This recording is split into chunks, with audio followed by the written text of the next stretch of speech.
Hey guys, I'm really hoping this works because last week was not my friend. Okay, so we're going to run through our notes on acceleration near the Earth's surface. And I really like this because it's one of those things like you don't think about until you know about it, but we know that gravity is a force. And we know that gravity is always acting on us, but we don't think about the fact that it's always pulling us down at a certain rate. And actually, every object in the world has a gravity effect on every other object. So you kind of think about it like magnets, like you always have a pull or a repellence towards something.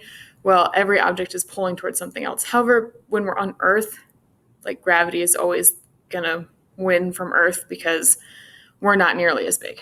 So, anyway, if we get into celestial objects, which I'm really hoping, we're going to do some fun stuff with that.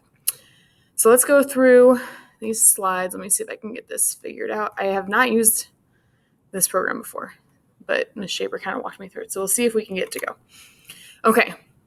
So when we have something that's free falling, so you just have something that's dropping through the air, it's experiencing an acceleration due to gravity. So for every meter per second squared that it's dropping, that was going to happen eventually, we are experiencing 9.8 meters per second of acceleration. So it's not even across the whole world. We kind of took an average of all of the elevations and the different draws on Earth, and 9.8 is the agreed upon scientific number. So you're going to have 9.8 meters per second squared down, acting as our g, or our acceleration due to gravity. Now, when we have it as a vector because it's acceleration, we put it as going down, but typically the way our brains work, down is usually a negative number and up is the positive. So what we actually do is call it negative 9.8 meters per second squared. And that means that we're going negative compared to the up positive direction that we normally think about. So that means that down is always going to be negative, and that just makes more sense to our brains. So if you think about it, though, we can't use 9.8 everywhere. Like if you are in a plane a few miles above the Earth's surface, there's actually slightly less of a gravitational pull on you because you're farther away from the Earth. And then if you're on different planets, like science gets super cool then, but we don't take this number then. It's only when we're near the Earth's surface that we can use negative 9.8. But negative 9.8 is a universal physical understanding. That's what we just agreed upon. Oop, wrong button. So this gravity object, or this gravity value, is true for any object as long as we're not thinking about all the other forces that act upon it. And that gets into a little bit more complicated math that we'll talk about hopefully later this year. But as something's falling through the sky, almost dropped it again, we're also seeing air resistance, or you might be having wind blowing something up, or there could be other forces acting on it. So really this number is true in a vacuum. So if you had the vacuum of space, but right on the Earth, if I had a vacuum tube I could show you, then as it's falling, the only force acting on it is going to be gravity because we've taken air out of the equation. But air is all around us. It's kind of how we breathe. Super important. So everything that we're doing right now is going to pretend that we're in a vacuum, but just know that that's not always the actual case when it comes to physics. So let's go through this example. A cat knocks a flower pot off of a ledge. The flower pot hits the ground 2.7 seconds later. How high above the ground is the ledge?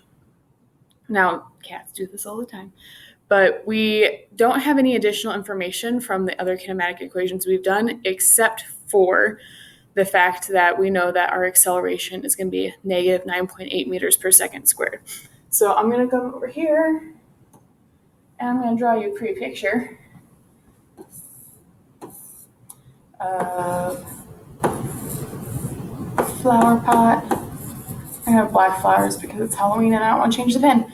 And then you've got a fat cat that's sitting here, just annoyed that there is something in its way. And I like cats, so I don't say this very often, but they do like to knock things off. So we know that the flower pot is going to go over the edge, And we know that it's going to take 2.7 seconds for it to hit.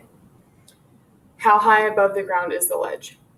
The only information they gave us here is that it took 2.7 seconds for it to fall. Okay, so we have to think about all the other things that we need to know. We want to know our delta D, and we also know that it was sitting on the ledge, which means that our initial velocity is 0, and our acceleration is due to gravity, which sometimes if you wanted to, you can just write AG, and that's negative 9.8 meters per second squared. And technically up. So we're going to go take this information and look back on our kinematic equations and choose the right equation that we're going to go forward with, which, I'm trying to remember it off the top of my head. We'll just go to the next slide. It'll be there. So we use, I think that's equation 3, if I remember correctly. So our change in displacement equals our initial velocity plus our change in time, our times our change in time plus 1/2 AT squared. So our initial velocity is 0, so we can literally just get rid of that entire first part. And if you plug that into your calculator, remember to take squareds first whenever you can, because your calculator doesn't know how to do all the order of operations on its own without some help. So we are 35.721 meters above the ground for that ledge, which seems crazy. But if you think about it, if you were to actually time out seconds and count it out, this ledge can't be super close to the ground. So you can kind of always think through these problems. So the other fun part about, I don't have anything to throw that it can drop. Anyway, about acceleration due to gravity is it's always acting on us. We can try to escape it, but it takes a lot of force, which is why space shuttles take forever and a lot of energy to try to leave the Earth's gravitational pull. So when you're tossing something in the air, even though you're putting a force upwards, you always have acceleration pulling it back down, which is why at the very peak of you throwing something in the air, it pauses for a second before it comes back down. So when that happens, your velocity at the very top is going to be 0 because it's stopping before it changes direction. You can't just change direction and not experience 0 velocity at some point because you have to switch which direction you're going in. So every time you throw something up and hopefully catch it when it comes back down, basketball, you're hitting a pop fly in softball, whatever it is, you're experiencing a 0 velocity at the very top, and acceleration is always pulling you back down. So knowing that, we're going to go through. No, I already said that. We're going to go through this practice problem. So we have a tennis ball tossed from our hand, and we are throwing it. That's a big tennis ball, but anyway, this is 1 meter above the ground. We're so happy, yay. So we're throwing it upwards, and it has a velocity of 3.6 meters per second up. We want to know the maximum height that this ball reaches above the ground. So eventually we know that the ball is going to fall back down. Yay, bells. So we're looking at this point right here at the very top. That's the highest it's going to go, and then it's going to start coming back down. So at the very peak, we know that our velocity here is 0. We also know that we have acceleration due to gravity of negative 9.8 meters per second squared. So now we have to try to calculate the distance. And we don't have a time, so we can't use the same equation from before.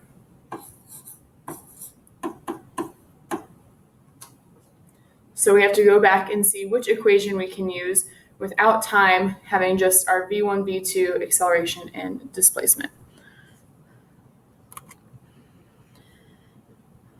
That hand drawing is a lot better than mine, but whatever. So we're going to use this equation here where we have our final velocity squared equals our initial velocity squared plus 2a times delta d. So we have to remember that these squareds are really important, and if you can, you want to do that first. They like to move everything over within the variables, which is totally fine, or you can plug it in first. I prefer to plug it in first because then I can get rid of like those nuisances real fast. So let me change. Let's try light. So my V2 was 0 squared, and my V1 is 3.6 squared plus 2 times negative 9.8 d. So now what I can do is I can go through and do the math part of this first and just be left with my one variable. It works either way, however you want to do it. Just make sure that you're carrying either squares or fractions the correct way. So if I do this, get 0 equals 12.96 plus a negative 19.6 d. So then I'm going to move my 12.96 over.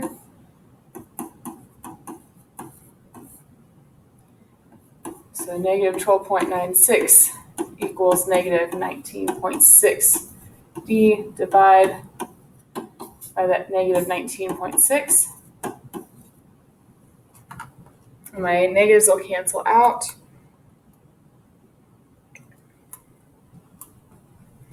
So my displacement is 0.66 meters.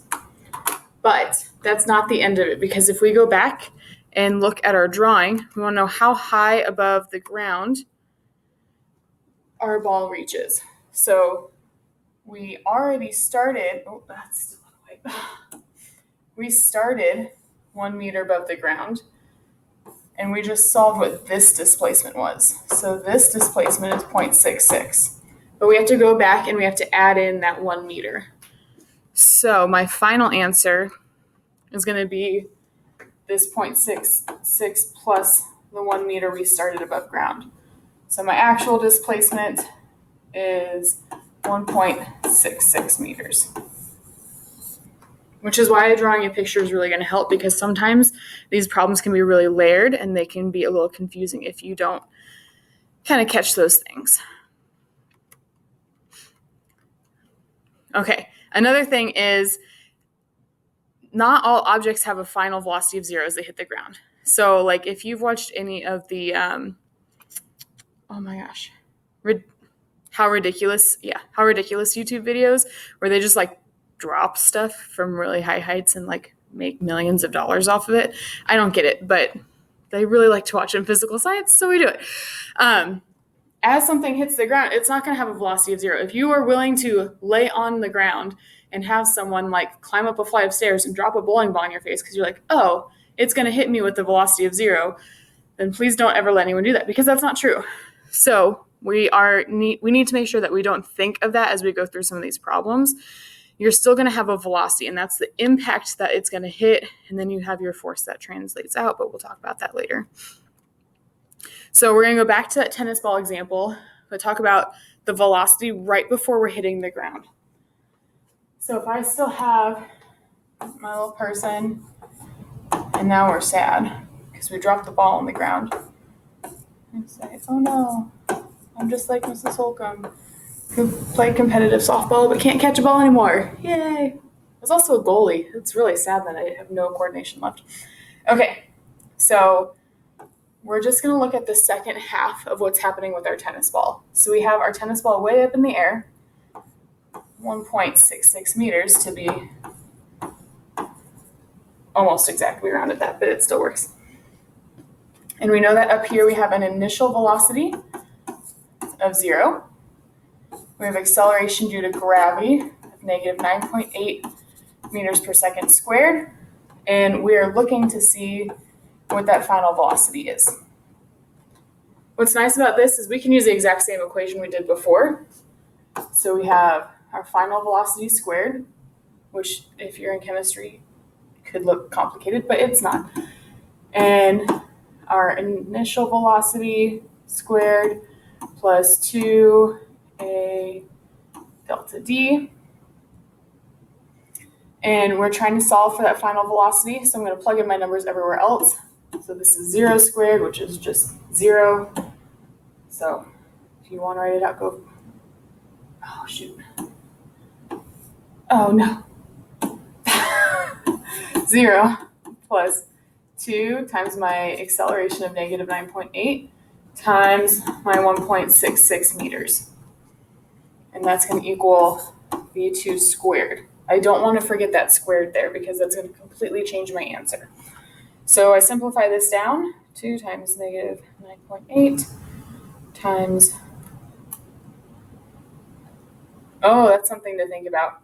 So negative 9.8 is saying that our positive direction is up. Well, right now we're starting, you can't see where I'm pointing up right now. We start up here and we're moving this way. So if we're moving downwards, our displacement is actually going to be negative. Sometimes it really does take like walking through these problems and thinking about it to make sure you're catching all of your little things. Also, pregnancy brain, so I'm sorry. Okay, so I'm going to end up with a positive number. So my final velocity squared is 32.536. But I need to take the square root of both sides to cancel out that squared. So my final velocity is, no, okay. Sorry, I left it as a negative answer. Here we go.